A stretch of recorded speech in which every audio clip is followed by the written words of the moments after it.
All right, hello, folks. So this week, our sort of main topic is going to be related to design patterns and some of the useful ones, or at least a couple of the useful ones that I've sort of found useful for sort of game dev type stuff.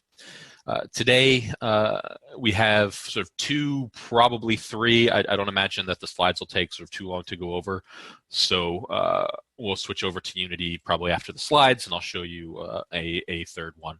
On Thursday, it's mainly going to be just one design pattern that we sort of thoroughly go into. We've already used one of them that we're going to talk about today. The third one that we'll likely talk about today is one that we will use in the third game, and the one that we'll talk about on Thursday is one that we will be using in the next two games. So we will be using them. You will see them in a broader context, something of an actual game rather than just sort of small example things. But I want to point out a few things sort of when it comes to design patterns and sort of where you can go to look up additional design patterns and to sort of have you realize that these aren't sort of just for video games. In any software that you write, there are a lot of possible design patterns that you can use. Some of it depends on the field you're in, the sort of what is common, what is not. So design patterns are something that can really help you out in terms of your development and sort of future extensibility. And I don't think there's any other class that really talks about any of these in detail. I mean, we're not talking about them in a lot of detail. There's just a couple of useful ones that I want to actually use as part of our games. But I don't think there's any other class where it's sort of really gone into depth about how to use some of these types of patterns. So a design pattern is really just sort of a set of sort of ways to program that is meant to solve a particular common problem. Typically, they are sort of OOP oriented. So when you look up design patterns, they will likely have classes and other stuff like that.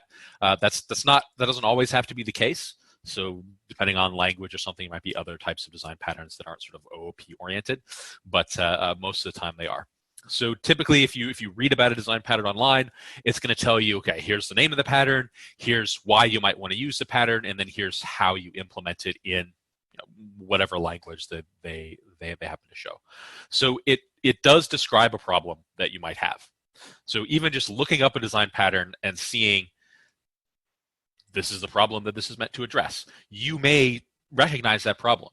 It might be similar or exactly the same as something you've run into when writing doing a final project for a class, or writing your own programs for sort of personal stuff, or potentially things that you've seen on co-ops or sort of job type things. It'll typically show you sort of the solution, or sort of at least talk about how to use it, and then maybe give you some examples about it. Think of them as best practices that experienced OOP people have developed. So people who have been code programming for a long time found a good way to solve a particular issue, and you sort of write it up, and then there are various books that collect all of these things. There's lots of OOP design patterns out there. We only have time to really talk about a couple of them and sort of how they relate to game programming, but this is why I did put that game programming patterns book, the website for that, in the syllabus, and I think I also have it here as well. So the sort of standard design pattern book is this one. So it's written by the Gang of Four. So it's four authors, and it's just design patterns, elements of reusable object-oriented software. This is the sort of original book. If someone mentions the Gang of Four or design patterns by the Gang of Four or something like that, this is the book that they're talking about. And it's a relatively large book, and it has tons and tons of different design patterns to solve tons of different types of problems. The game programming patterns book that I mentioned to you guys, and let me see if this will actually, if I can go here quick. So I mentioned that this one was completely online, so you can buy the print version, and I do have a copy of the print version, and you can buy various ebook stuff, but it does have the whole thing online.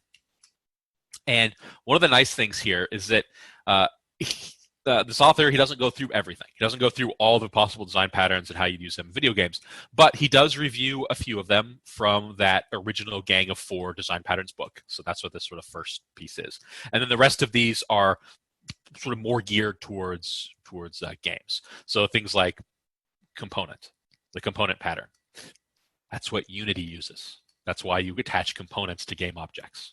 So some of these are built into Unity themselves. Unity sort of follows these patterns by its very nature, but of course, many of them are sort of code related that you would have to implement. So this is very useful for video games. I highly recommend taking a look. A lot of these aren't very long in terms of sort of how much you'd have to read, and he gives good examples as well as far as like video game stuff goes. He's got sort of more or less language agnostic code. It's sort of on the C side of code, and he just goes over. He's got comments and stuff on the margins about different things, and it's typically not too bad. And the nice thing is the way he organizes it at the beginning will be, hey, here's sort of what the problem is that you're trying to solve. So if it's not something you're interested in at the moment, then you skip it, go to a different one, find something that sort of sounds interesting. So the game design patterns are, I think that this book is super useful if your sort of main thing is games. We're actually going to talk about one today that's not in this book, but it's one that I have found very useful for games, and it's something where we'll go a little bit deeper into it when we work on the third game. But just as sort of a beginning stuff to all this design pattern things, I do highly recommend taking a look at the game programming patterns book, because it's an easy thing to flip through, and you can learn a lot about how you can make your life way easier when you're programming video games. Okay, so back to here. Different domains have different design requirements as well. So depending on what domain you end up in, say you get a job sort of doing something totally different than maybe you thought you'd be doing, or something totally different than let's say you're not making video games, you're not writing sort of application-oriented code. Maybe you're writing scientific code. That's what I did for postdoc, for PhD, all that kind of stuff. So one of the very common books there, and I actually met the author for this, is Scientific Software Design the Object-Oriented Way. So it's more about how do you get the most out of your scientific codes, and how do you organize them so that, again, stuff is easily extensible and easily reusable and all of that sort of normal OOP stuff, but things that a lot of scientists don't think about. At Oak Ridge, when I was a postdoc, there was myself and another nuclear physics guy who he had got his undergrad degree in computer science. So he knew about all the design stuff that needed to go into the code. Well, some of the other scientists would just sort of hack stuff in. And as I'm sure a lot of you know, if you just start hacking stuff in, and you do that potentially for years with dozens or hundreds of features, the code is going to end up being a complete mess. So one of the things that the guy I was working with, the other CS, sort of more CS-oriented guy, he was redesigning the entire code using the design decisions and stuff that this book touts as being useful, and it was for the way that we were using it. So depending on your field, you may have different design requirements. There might actually be lots of documentation out there about, hey, here's some design patterns to use in whatever engineering software. Who knows? Whatever mobile software. There might be some different design requirements for various mobile software, for example. So whatever field you end up in, check and see if there's some sort of standard design stuff or useful design stuff, because it will help you out in the long run for sure. So we used the singleton previously. We use it in Volcano Island. And we talked about it a little bit in one of the lectures there. I want to give you sort of a quick review of it, and I want to talk about it a little bit more, since I sort of glossed over the sort of discussion about it. And I just said, here's a singleton. We're going to use it. It can be useful in certain situations. So the singleton itself is a creational pattern. It's about, it sort of deals with creating objects. So if you have a problem where you need one instantiated object of a particular class, and it should be available globally. If you have that sort of problem, this is what I need. The singleton will solve that need for you. Most of the time, you will want to ask yourself the question, if I have two of these, is it going to interfere? Like literally, will your code crash if you have more than one of these objects? Or sort of a lesser extent, sort of does it make sense? So think about something like a music manager that's playing the background music in your game. Does it make sense to have more than one of those? Probably not. Will they interfere if you, for whatever reason, created two? You created one and then maybe later you created another one.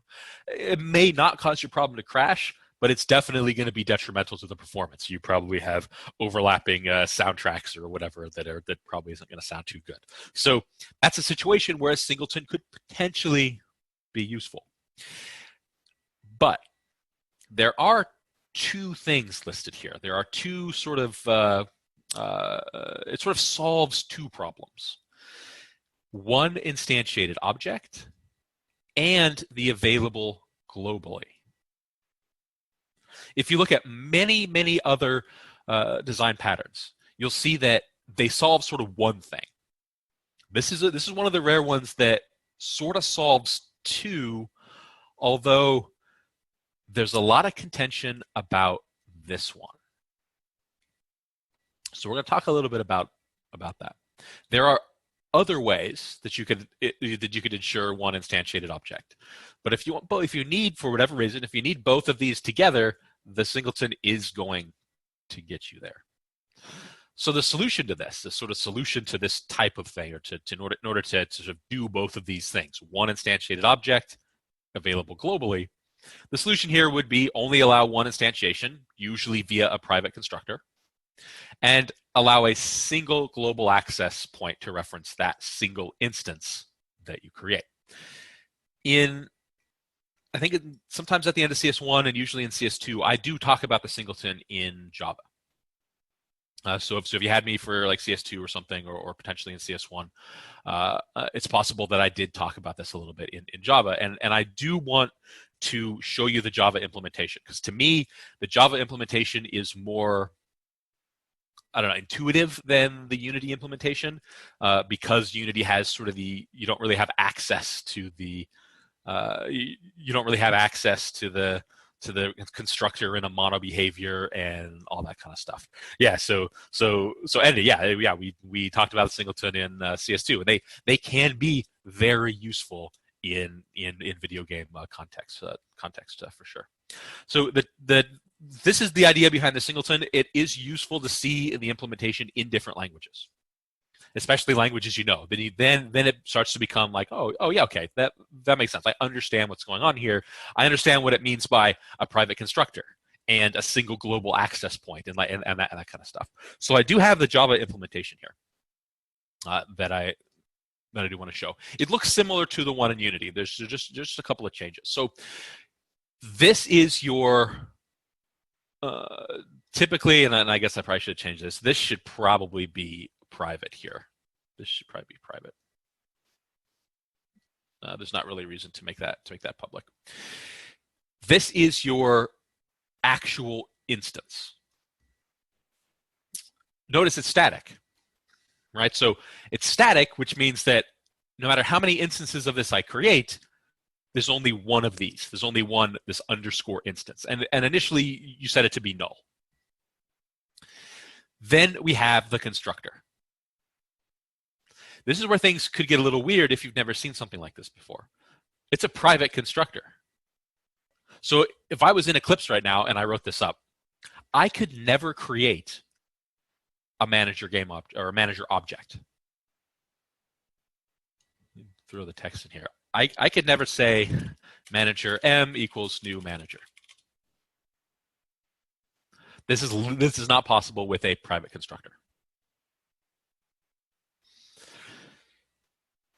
So again, that might look a little weird, like, okay, well then how can you ever actually get one of these objects? That's where this function comes in. It's also static, so you call it with the class name. It's called instance, and it says if my variable instance if that's null, which it would be the first time you call it because it's null to start with. So the first time you call manager.instance, this line is going to run. It will create a new manager, and we can call new manager from inside of manager because I can still call private functions from inside the class itself. So I can call a new manager, create a new manager, store it in instance, which is also static, and then return that instance. This guarantees that in your program, so if you have this Java program or something, in your program, there will only ever be one of these because you can never create another one because it's got a private constructor. And whenever you call instance, it'll check. If the variable's null, create a new one, which should only ever happen one time. Otherwise, or in addition to, return that instance. So if you've never seen something like this before, it can be a little confusing to start with. But it satisfies those requirements. And the usage of this would be something like this. Anywhere in your code, this is the whole sort of global access thing. No matter where you are in your code, you can always create a manager object and say that equals manager.instance, and you will always get the instance. If the instance is null, then you'll get a brand new instance of this. So the first time this is called, you actually create the object. And then, of course, in this manager class, you have whatever else you want. And you treat it all the same way. You treat it all sort of just like a regular instance. So I'd have regular non-static functions in here. I could have whatever variables I want. I could do all the stuff that we did. That we did in Unity. We had our game manager class, and it had this sort of structure, slightly different, but it had this sort of structure.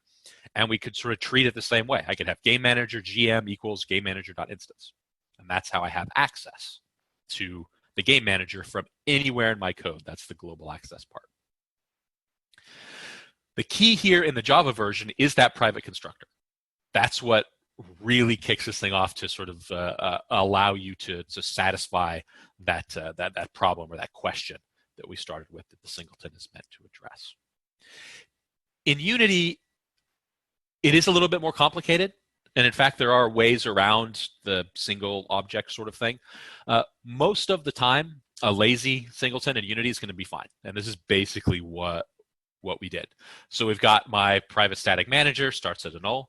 We use awake because in a mono behavior, we don't have access to the constructor. So awake happens before start or before update.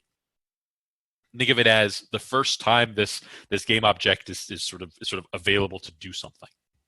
That's awake. So awake just checks, hey, if it's null, then instance is this. And then I have my public static manager instance that returns instance. Now you may wonder, this looks pretty good. Why is this a lazy singleton? There are ways to get around this sort of thing because you can manually drag two game objects into your hierarchy that both have this class on them. And then you would technically have two. Which one actually gets the instance, the variable filled in? I don't know. You'd probably have to check that. So there are sort of ways around it. Another sort of a more robust version, so the lazy style is probably going to work most of the time, and it's probably what we'll continue with. A more robust version will be something like this. So when you do awake, you check, is instance null? So in this case, I'm checking, is it not null? And is it not this? So if someone else is already this instance, then we just destroy this game object. So if I had two, and this was the second one to be awakened, then it just destroys itself because there's one that's already there. So that's a little bit more robust. You're probably not going to need it for this class, but it's something to consider that the singletons in Unity, there are loopholes, ways to get around this sort of stuff, mainly because we don't have access to the constructor and it's all this sort of game object-based stuff. So a lot of people have love-hate relationships with game objects. I am a little bit cagey about it. I like them in some cases, and I don't like them in a lot of cases. So again, singleton, ensure a class has one instance and provide global access to it. Global variables are bad. They can be really bad. They make it really difficult to understand your code. If you use a bunch of global variables everywhere, like using manager.instance, it can be really hard to figure out what the heck is going on, because now you have to expand your search. If you're looking at some self-contained code and you're reading through it, awesome. The self-contained code might have all of the stuff in there that you need to understand. But if all of a sudden you start seeing little sprinkles of gameObject.instance, audio manager.instance, music manager.instance, now you have to expand your search. To understand what the code is doing, now you have to go understand the game manager and why you're calling that function from this code you're looking at, and why you have to, and then now you have to go understand the music manager and the audio manager. It's all of these little sort of intertwined sort of coupling things that are happening, and that's the next thing. That's the sort of the right-hand side of the slide here. It's all this sort of intertwining that happens. You have code that's constantly touching this global state, and so now you have to figure out, how does that global state, that global function, that global class, how does that fit into this self-contained code you're trying to look at, you're trying to understand. So it's those little tendrils. I think of it in sort of the Cthulhu type thing, right? You got these little tendrils that sort of stick everywhere. And so again, that leads to, and this is the right-hand side, it leads to lots of couplings. If you have lots of references to a singleton class, any change to the singleton could propagate out along those little tendrils where you're touching this state all the time, where you're touching this class, and it could easily break your application. So you might be messing around with some other class, and then you go back and you go, oh, I need my singleton to do this. You change your game manager singleton, and all of a sudden, the code doesn't work anymore, and it's all over the place. All of a sudden now your player class doesn't work, and your enemies don't work, and something else doesn't work. So having your code tightly coupled is really bad. It makes it much more difficult to work with, much more difficult to extend. However, okay, and yeah, I have the pop here. The game programming book does say a lot about singletons. I think the singleton is like his largest chapter, so it is worth a read, because he talks about other ways where maybe you should use them, maybe you don't need to use them. It's that sort of thing. So I highly recommend, if you don't read anything else from the Game Programming Patterns book, because we've used singletons in this class, I would recommend just reading that singletons chapter, because it gives you a lot of insight as to why they're useful, and also why they can be very detrimental as well. So some programmers are going to tell you, never use singletons. Don't even touch them. Figure out another way. Sometimes I am of that camp, but not always. I do find uses for them. You just have to be careful when you use them, that you're not using them for everything, because global state is, or a global variable is like a siren's call. When you are coding up a game and you go, well, if I make this a singleton, I can just access it right over here. And if I make this one a singleton, I can just access it over here. And then everything's a singleton, and now everything is coupled so tightly together that if you want to make a change, it affects your entire code. And that starts to become a main problem. So we will continue to use them for manager type classes, specifically something like a game manager class. I'll try not to do a lot of coupling with our pieces of code. A game manager will try to keep as sort of a communication medium. So rather than having, say, a player and an enemy maybe talk directly, maybe we talk through the game manager, for instance, or communicate some information, some variables or something through the game manager. We will look at other ways to do some interesting communication stuff. We will look at actions in C#, which are actually really cool. We may use something like a music manager, maybe like a sound manager type thing, something that doesn't make sense to have multiple versions of. A spawn manager, maybe. Think of manager type classes and think about if a singleton would be useful for them. That's the only thing we're going to use them for. We will never use them for a player class. We'll never use them for special effects, for level classes or enemy classes. Never in those contexts. Big thing, don't overuse them. Oftentimes, there is a better way to create a class than to use a singleton. Again, it's one of these things that I'm sort of hand-wavy on. Like if you ask me, hey, should I use a singleton for this? My answer will usually be maybe. Maybe it depends on how you use it.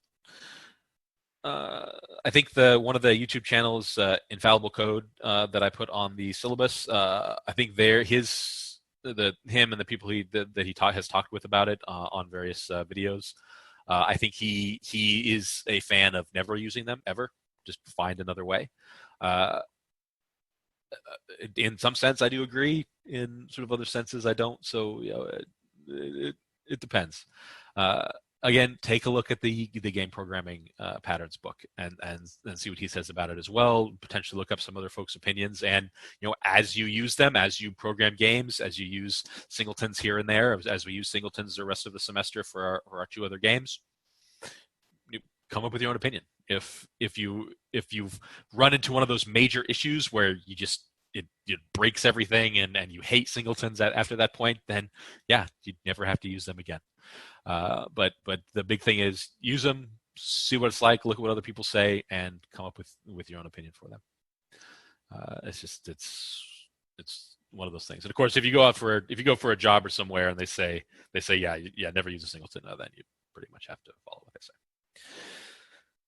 So, and I know we've used singletons, and this was sort of a quasi review with a little bit more commentary. Does anyone have any questions about sort of singletons and maybe use cases, or want me to mention some of the code again, or anything like that? What is the reasoning for using them only from like manager type classes? Typically, and this is sort of a my perspective type of thing.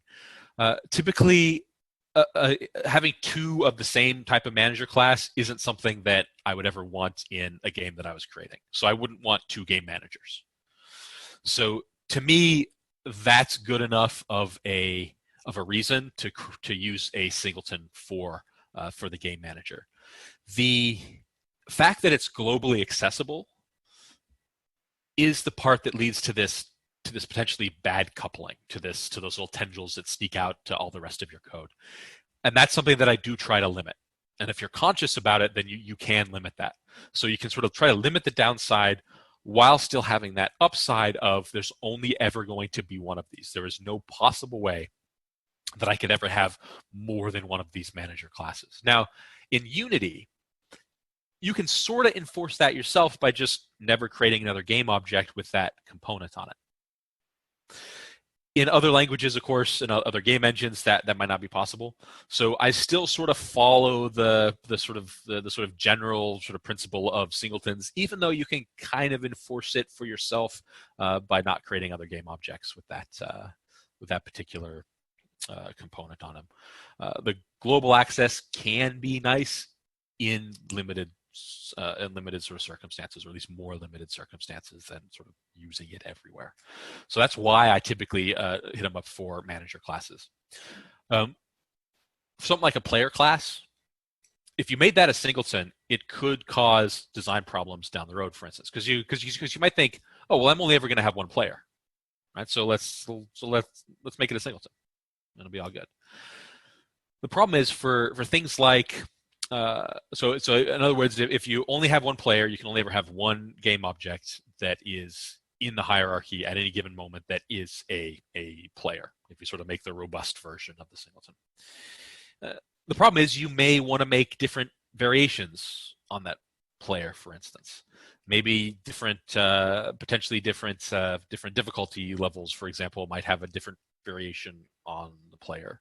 Or you might have something where so just as an example from a game that I've been working on recently, I have a little sort of store type thing. You like spend your points you collect in the game, and then you can unlock different looks for your player object.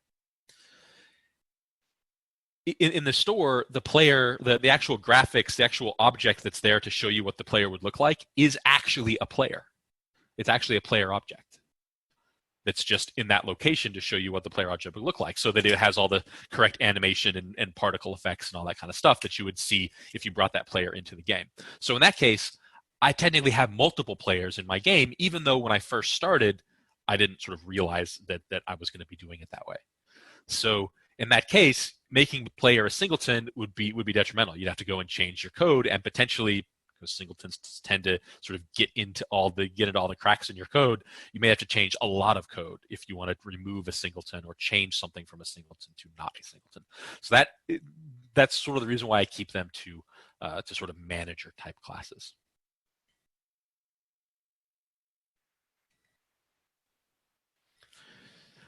All right, so I want to talk about another design pattern. This one is subclass sandbox, and there is a chapter on this in the game design patterns book as well. I stole a couple of his figures for this as well. It's essentially you define behavior in a subclass using operations provided by the base class. It's relatively simple. But the power it gives you is some decoupling. So whenever you hear, oh, this leads to sort of decoupling of your code, that's usually a good thing. So you define a base class, and it is typically abstract. And it gives you, and you define a bunch of abstract methods in that base class, and potentially sort of other operations that you might need. Each subclass implements the sandbox method using the provided operations. So we're gonna see some code here, because just the sort of description is vague enough to where it's not always going to make sense. So there's nothing special here. This is just some basic sort of game controller thing. So it contains a list of abilities. So this might be abilities for a character or something. And in our start function, say we add a couple abilities that the player can use. So they can do a punch and they can do a dive. So that goes into our ability list. And of course, there'd be code elsewhere that's like, oh, you press E to do the punch, or you press F to do the dive, or whatever, right? So you have all your rest of your stuff in your game. The only thing that update does here, just as an example, is it just activates the abilities.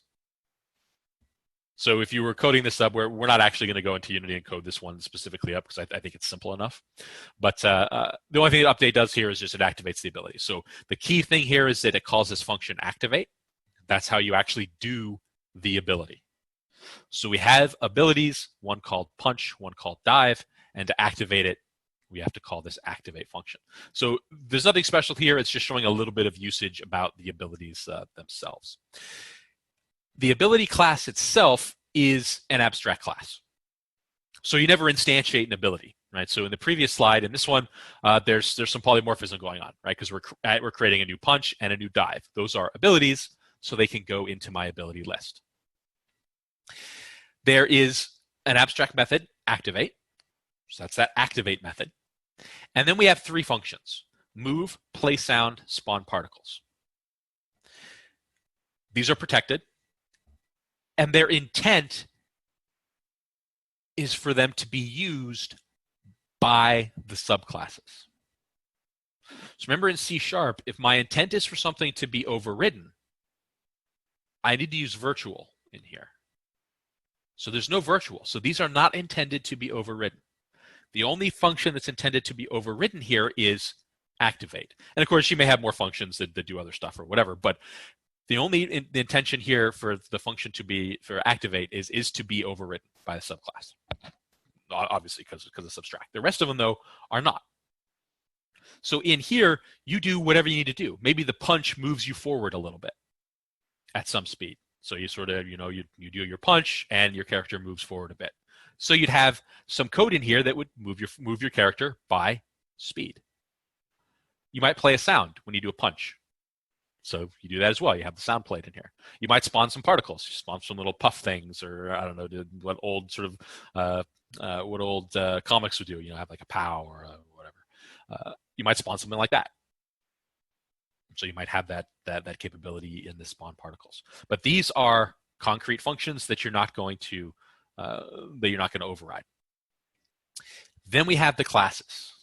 This is where the sandbox stuff comes in, because it's essentially just you overriding activate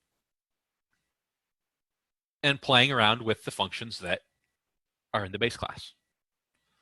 So the whole playing in the sandbox thing is the base class gives you a bunch of functions you can play with and do whatever you want with, and then you do it.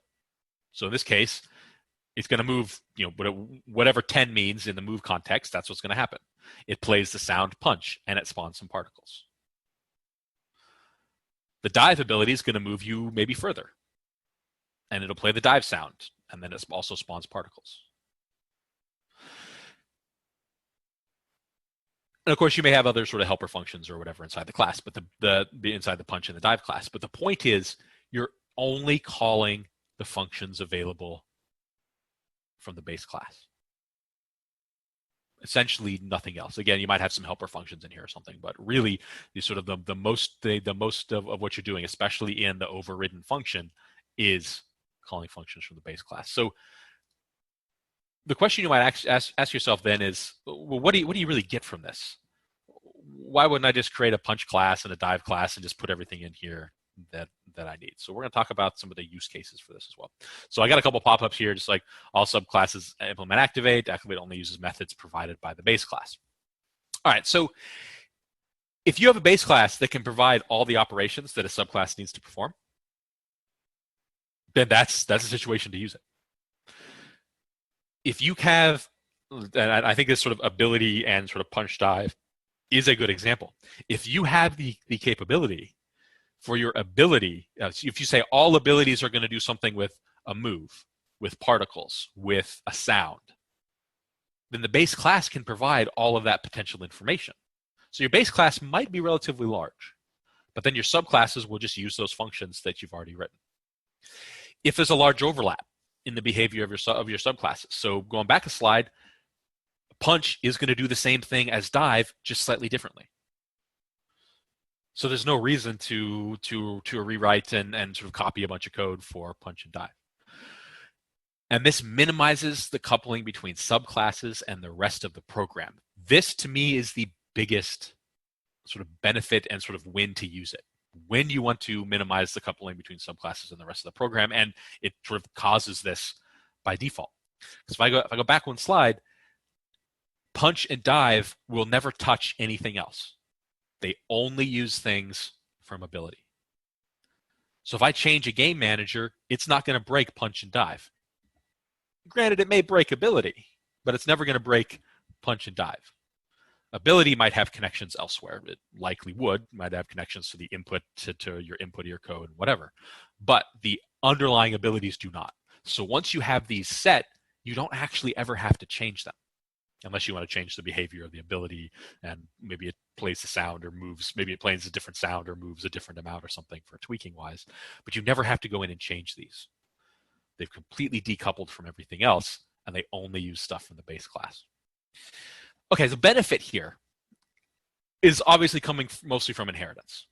So I could substitute some of this directly into an inheritance lecture in CS2. So hopefully sort of most of you understand that, oh yeah, this is mostly coming from inheritance. Inheritance these days does tend to be a four-letter word, especially deep inheritance. So having sort of lots and lots of sort of deep hierarchy. And I talk a little bit about this when I teach CS2 as well. But this type of inheritance, the type that you just saw in this example, is very shallow inheritance. You might have an ability class, and then you might have, 5 abilities, 10 abilities. But you're still only one level deep. You're not creating like 20 or 30 levels of inheritance. So this type of inheritance, because it gives you this decoupling, because it lets you reuse a lot of your code, is very useful. However, the downside is that this can cause what's known as a brittle base. So as your base class gets larger and larger, potentially a change to your base class can break abilities underneath, especially if your base class is huge. Your base class is 100, 200, 500, 1,000 lines of code. Now you're starting to get to a problem where a little change might affect a lot more than you expect. So if that's the case, then it's likely a situation where you can probably pull some code out and put it into its own class, and then sort of separate things out and sort of rework stuff so you don't have this gigantic base class. So that's sort of the downside. That's something that can happen as you get this gigantic base class. But if you run into a situation that sort of seems like this with these sort of ability type things, or you realize that there's this big overlap in some, like in this case, abilities or some sort of subclass, potentially you could use this sort of subclass sandbox, and it is helpful. I've used it a few times in some of the little sort of prototype stuff that I mess with. So that's a subclass sandbox, relatively straightforward. There's not a lot of complication here. Again, just looking back at a little bit of the code, it's just in your base class, your abstract base class, give all the options with whatever, give all the options for what your, in this case, ability or whatever you need the subclasses to do. Have whatever inputs you need for these functions, and then for your subclasses, only use those functions. Don't touch anything else in your code. Just use the functions that the base class gives you. So I do like this one because it is simple, but it does give you this nice sort of decoupling between the subclasses and the rest of the program. So slide-wise, that's basically all I have. So what we're going to do is we're going to go into Unity, and I'm going to show you one more pattern. I have more of a formal sort of talk about it later for our third game, but I did want to talk about it today, and because it could be useful for potentially for the Volcano Island stuff we're working on, so it could be implemented in that case, or potentially other stuff that you might want to do in the future, or if you're just messing around with some Unity stuff in the meantime, and you want to try this pattern out. I'm going to show you it today. So as far as next time goes, it will be another lecture on design patterns. Resources, basically what I've been saying the whole time, I highly recommend reading this game programming patterns. So it talks a lot more in details. It gives you implementations. It gives you when you should use them, when you should not use them, all that sort of information. So a lot more than I could cover, and probably potentially more than you've seen in sort of any other individual class. Because like I said, I don't know if there's any other classes that really cover some of these patterns and how to use them and when to use them and stuff. All right, so I have Unity open. This is just essentially a blank project. So if you have some sort of standard blank project to mess around in for a class or something, then Is this a 2D or 3D? I think this is a 3D one. I think.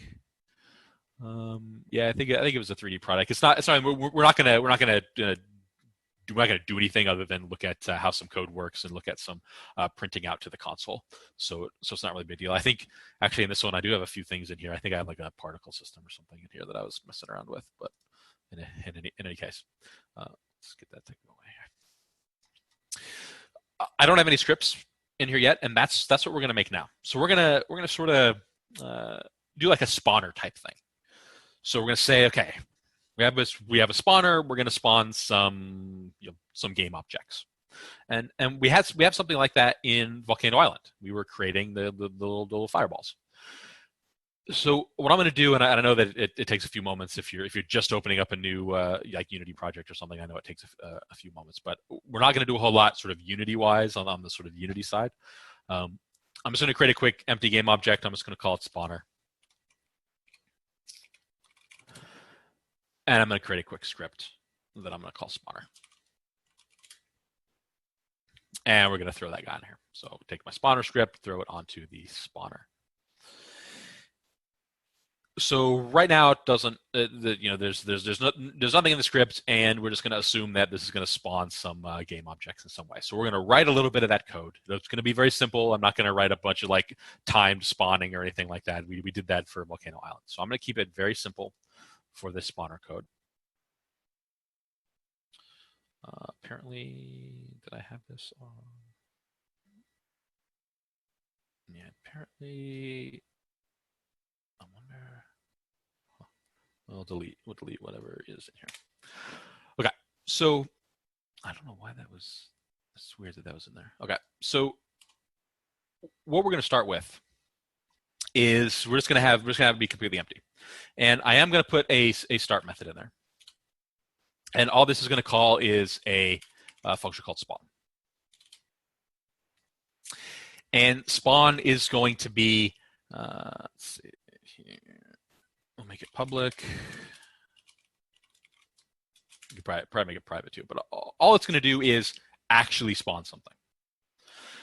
So if I had some game objects, that I wanted to spawn, like fireballs, like enemies, like whatever. It doesn't really matter. Then your spawner would take care of that instantiation. So you would instantiate that game object. So say, for example, in some of the class variables here, I can create a game object called whatever. I'll call it spawn1. I'm going to make these public here in a second as well. And spawn2. And of course, this is something you could throw into the inspector, so I'm going to make them public. So they might be two different enemies. They might be two different types of enemies. They might be two different types of background objects. I mean, who knows? Whatever. It doesn't really matter. In my spawn sort of function here, we can make all sorts of assumptions about how this is going to work. But let's say it's just random. Spawn a random game object. And it's going to be a random one from what we have up here. It's going to be random from these two.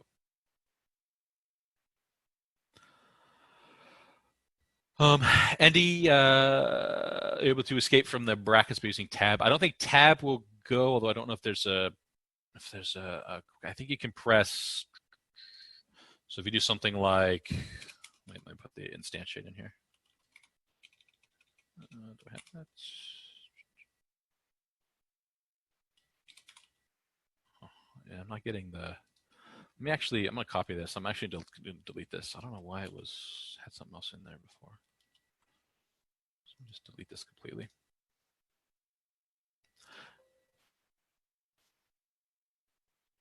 Let's do that. So yeah, I think you can press like end. I think end will get you to the end of the line. So if you're typing in something and you want to get out to put the semicolon, for example, I think you can press end. I'm gonna make sure this gets completely sort of cleaned out here. I don't know why there was a script in there already.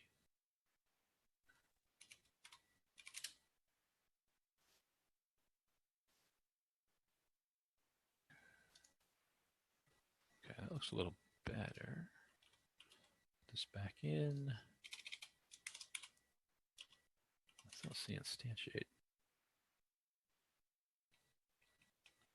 Okay, so yeah, so if you were writing some out like this, like spawn, and I was inside like this, you should be able to press end, and that gets you to the end of the line, because I can't do a tab. I think if you have like a snippet or something, you can have it so it tabs to the different areas in the snippet.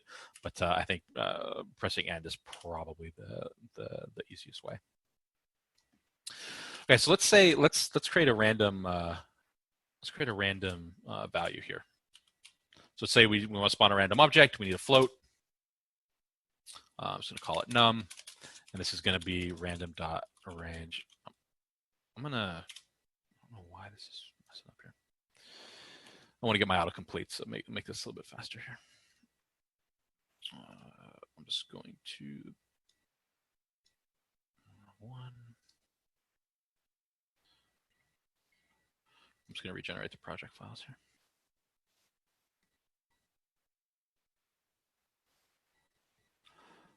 If this doesn't work, then we'll just go with it.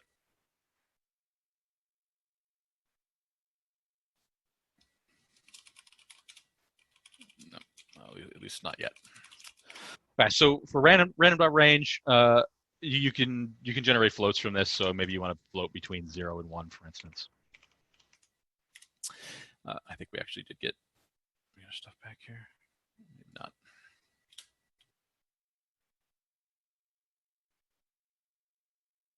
Yeah, it's still loading. Okay. So we create a random number. We throw in an if statement. If num is less than whatever, 0.4, then we're going to do something. Otherwise, we're going to do something else. So this can be our sort of spawning behavior. Right? So if we generate a random number less than 0.4, we can do our instantiate. There's my instantiate finally. And maybe I can instantiate spawn1 with this. And of course, whatever I'm just going to say, vector3.0. The position and the quaternion here aren't important. Identity. And then otherwise we instantiate spawn 2. So this might be something that if you had two different types of enemies or two different types of whatever you need to spawn, or multiple types, you could have an if, else if, else if, else if, whatever, to spawn different types of things. This is common. This is basically what we did for Volcano Island, even though we only had one thing to spawn. In the homework, I mentioned, hey, you could have, health occasionally spawn. This could be a way to do that. Have a small percentage that any spawn that happens could be a health spawn, for instance. This is a way that you could do it in your spawner. The potential issue here, and the reason why you might want to use a particular design pattern that we're about to talk about, is that the spawner has to know information about the game objects that it's going to spawn.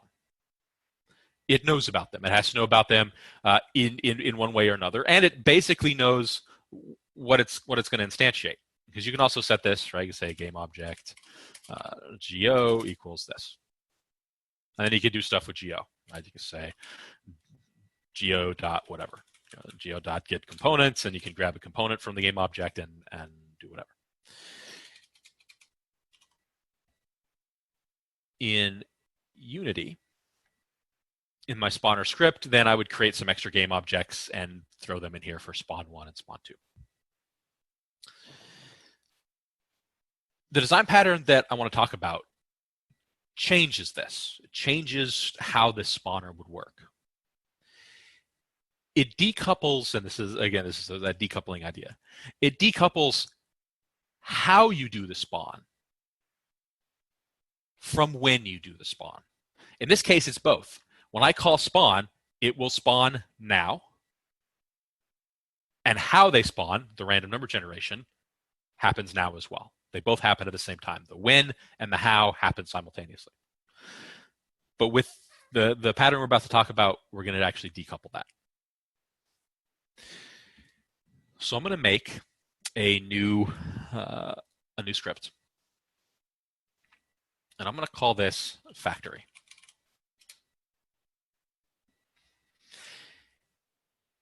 We're going to talk, this is the factory pattern. Some of you may have potentially seen this before elsewhere. The traditional way of doing a sort of simple factory, like what we're about to do, is to use an interface for the actual factory itself. In that case, I would delete mono behavior here, and I would put a interface like this, and I would put a single function. Interfaces are the same as they were the same way as in Java, so this would return a game object, and it would be called produce. So this would be your interface for factory, and of course any other functions you actually need. Unity doesn't like interfaces that much.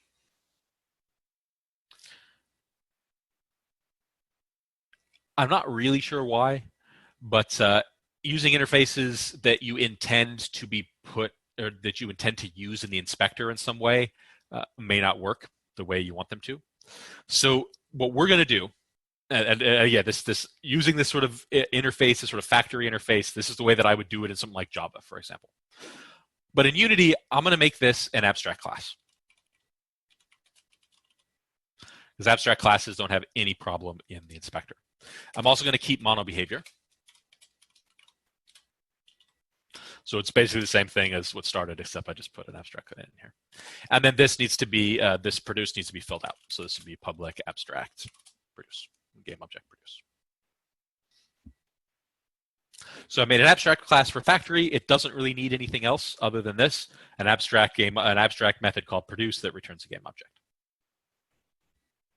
Now let's make an actual factory, a concrete factory.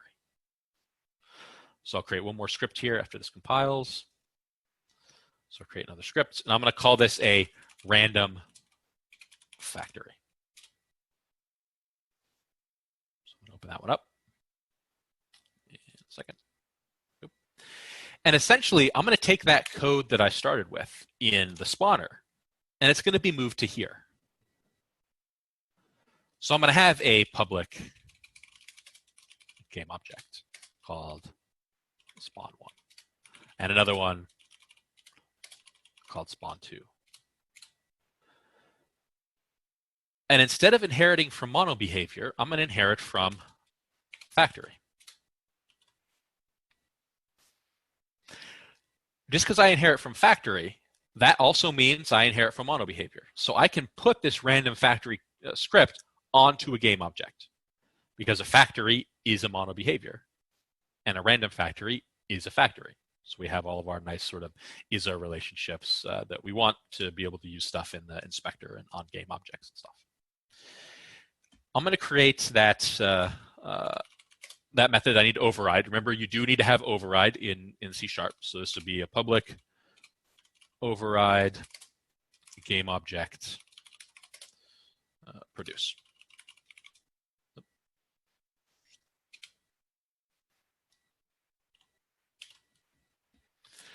Now we throw in our random number generator. So all that stuff I wrote in the spawner right here,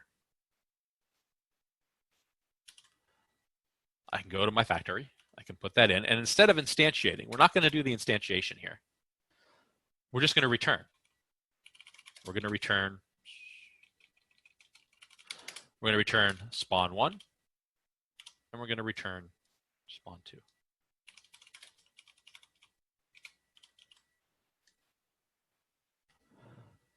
That's my factory.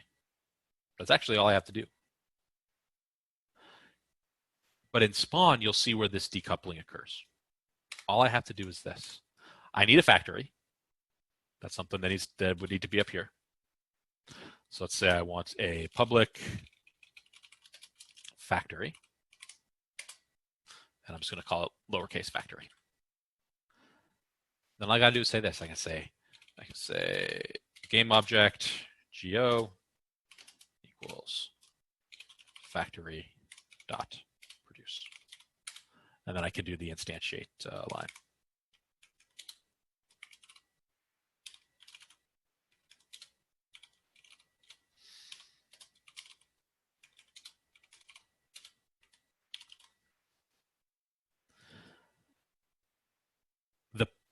The power here is that I can change the factory whenever I want to. So at the beginning, so let me make sure all these are saved. Let's say at the beginning of the game, I have my spawner.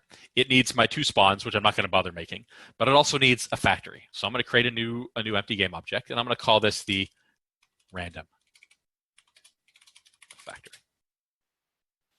And I'm going to grab my random factory, and I'm going to put it on that game object. And then in my spawner, I can take my random factory game object, and I can put it in here. So I've got my random factory now. But I can change this. I can change this in code. So let's say I have another factory I want. So this one just randomly creates units. Gives me 40% of the time gives me one, 60% of the time gives me the other. But maybe I could create a factory for my difficulty levels. Maybe in a higher difficulty level, I get a different proportion of units. Maybe I get a higher percentage of harder units than easier units, or different types of units altogether, where I could create an easy, medium, and hard factory. So I can have, say, 4 factories for this one, a random one, and then 3 difficulty level ones. In code, when the user clicks a button, all I have to do is change what factory this points to. And the spawner doesn't have to know any of it. The spawner does not care what the factory is. That's why I'm using just factory. I didn't say public random factory. I just said public factory. So the spawner doesn't care what the objects actually are that you're spawning.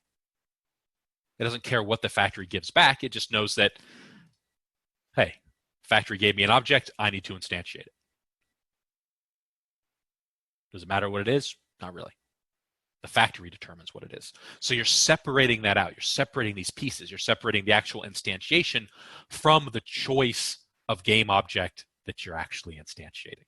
So up here, for my public game objects here in the spawner, I don't need these. The spawner doesn't even actually need to know what the game objects are. The factory does. The factory needs to know what objects it can produce. But the spawner doesn't actually need to know that information. It just needs to know that it needs to instantiate whatever the factory gives you back. And so changing the behavior of the spawner becomes very simple. And if you want to add a brand new way to spawn enemies or whatever, this could be spawning anything. This could spawn obstacles and an infinite runner or whatever. Changing the way it spawns, it's just a matter of creating a new factory. So you don't have to mess around in potentially a gigantic spawner code to create something new, some new pattern you want to spawn with. You just create a new factory, determine what it is in produce, and you're done. You click a button in your UI, the factory changes, now you get a totally different behavior. So it's more of this sort of decoupling and a way to make it easier for you to extend your program without having to go dig through a ton of code. We used this idea when I was at this isn't game related, but when I was a postdoc, we used this idea for the scientific code we were writing. It wasn't exactly the same thing, but it was this idea that we have multiple different solvers. We called them solvers, but it was basically a factory. We had multiple different solvers. We had a solver that worked on the GPU, a solver that worked on the CPU, a solver that worked on a cluster, a solver that used multiple threads on your CPU. We had all these different versions of the solver, and they would literally just plug in just like this to the overall application. So if I wanted to test a brand new GPU algorithm, I just created a new subclass like this and wrote all my stuff in it. And then it was easily just with the quick little input thing that I would do in the input file would now use this one rather than the other solver we were using before. So it's that sort of idea that you completely decouple these things and make changes to your factory. I found this one very useful. I was a little disappointed when I didn't see it in when I was first looking at the game programming patterns book when the factory method wasn't in there. This is mostly what you'd call a simple factory. There are more complex factory patterns that you have a factory that produces other factories, and then those factories produce the actual product itself that you want to deal with. That's beneficial if you have lots of factories. So I mentioned in here, I had you could add a whole bunch of factories in here. Well, that's a point where potentially you don't want to have all of these created. If you have like 10 factories, you don't necessarily want 10 game objects, each with a different factory. So you would create a factory that produces other factories. So that gets you more into sort of this larger scale factory pattern. But this is sort of the simple one. Create a abstract class or an interface, depending on the language you're using, and it needs at least produce. And then you do whatever you want to produce. And this doesn't have to be a random number. I could input a string like this. I could say string name like this, and then I could just check for the name, for example. I could say if name equals something, then whatever. So you can send info into your factories if you need to do something like that. So maybe the info would be the level. If they're on level 10, it might have a slightly different pattern than if you're on level 1. So you don't necessarily need a factory for level 1, 2, 3, 4, 5, all the different levels, for example. You could have some input coming in telling it what the level is to have the algorithm do something slightly different. So there's all sorts of ways that you can then extend this to do potentially different stuff. You might have some different methods in here as well. You might have a produce, and then you might have a slightly different version of produce that does, who knows, something different depending on the situation. So I know I didn't have any slides on this. There will be slides on this later in the semester. I have like a UML diagram and all that kind of stuff. I have like a UML diagram here if we were using interfaces and stuff. But we'll sort of save that for when I actually have the slides on it. So think about this sort of factory pattern and see if that's something that maybe you want to throw in or test throwing into Volcano Island, since we do have a spawner that basically does this type of thing. See if you can throw it in as just an exercise for yourself to see if it makes sense, to see if it's something that you might want to keep messing around with in the future. So before we finish for today, does anyone have any questions on this factory pattern?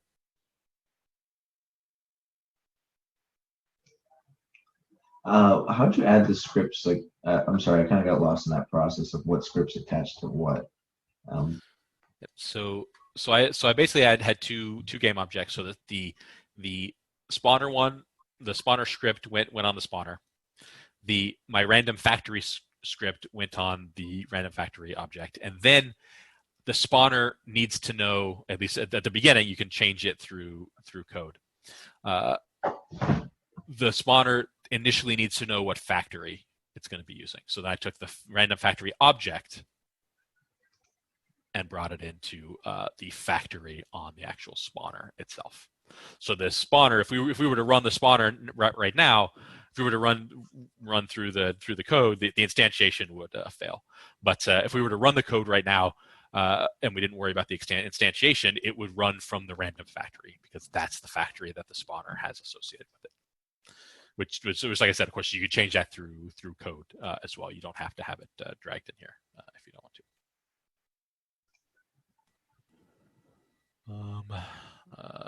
Nick, yeah. So here's random factory. So random factory looks almost identical to the original spawner. It has the random number generation. It has the ifs. The only thing it's doing is, instead of actually instantiating anything, its job is to pick which object it's going to return. And then the spawner is the one who's going to actually instantiate that object.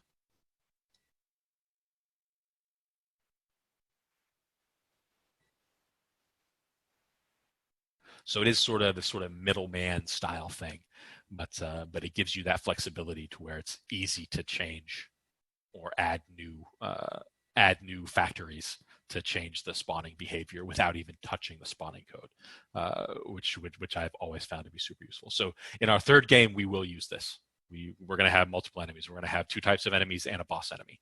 And so we will have a factory for each enemy, or that does stuff with each enemies, and we'll have a factory for the boss as well, and we'll mess around with stuff in that way. But like I said, it's very simple to add into Volcano Island. So if it's something that you want to mess with, I do recommend it, because I've always liked the factory pattern. Yes, factory. So that's just the abstract class. All right, so that's all I have for today. I didn't have anything else major. We're gonna look at state pattern next time on Thursday. That one will probably take the entire lecture. That can be complicated, especially if you've never seen sort of state pattern written in terms of classes and stuff before. So we're going to have multiple classes that interact with each other. In the end, we're going to make an object look like it changes type over time as the game is running, which is, to me, that's always seemed kind of cool. Like, oh, the object is literally changing over time, but it's all based on this sort of idea of like enter, update, and exit, and how all of this stuff is connected. And then you can link in various game states and various game update stuff from your video game into a state machine that can control things like what happens when you pause. Do all the enemies stop when you pause? Do certain things keep moving? Like what happens when you actually pause, or what happens when you restart the game and stuff like that. So we will look at that next time, and we will actually use a state machine in the next game that we make. So we will see it multiple times. So that is it.